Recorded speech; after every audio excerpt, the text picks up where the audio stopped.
நீங்கள் 1 மணி நேரமாவது விழித்திருக்க கூடாதா என்று என் சீடர்களை பார்த்து கேட்டது போல உங்களிடமும் நான் கேட்கிறேன், 1 மணி நேரமாவது விழித்திருந்து ஜெபம் பண்ணுங்கள் என்று ஆண்டவர் சொல்லுகிறார். 1 மணி நேரமாவது விழித்திருந்து ஜெபிக்க சொல்றார். அந்த 1 மணி நேர ஜெபத்தை விடியற்காலையில் ஏறெடுங்கள் என்றும் ஆண்டவர் சொல்லுகிறார். அதிகாலையில் ஏறெடுங்கள் என்று ஆண்டவர் சொல்லுகிறார். 1 மணி நேர ஜெபத்தை நாம் அதிகாலையில் ஏறெடுக்க வேண்டும் ஆண்டவர் விரும்புகிறார். அதை அவர் தெளிவாய் சொல்லுகிறார். இந்த 1 மணி நேர ஜெபத்தை விடியற்காலையில் ஏறெடுங்கள்.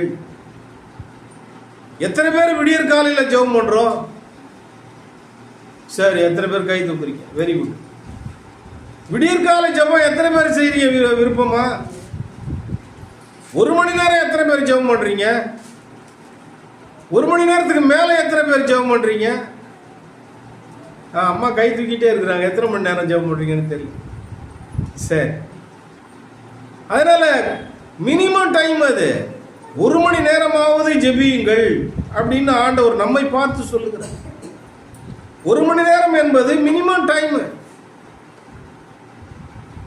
அதனால அதிகாலை ஜெபத்தை எந்த அளவுக்கு நாம் ஏறெடுக்கிறோமோ ஆண்டவருடைய ஆசீர்வாதங்களை அளவில்லாமல் பெற்றுக்கொள்ள முடியும். இயேசு அப்படித்தான் அந்த உலகத்தில் வாழ்ந்த போது ஜெபம் பண்ணினார். மார்க்கு, நீங்க ஒரு வசனத்தை எடுத்து பாருங்க. மார்க்கு 1:35 வாசிங்க.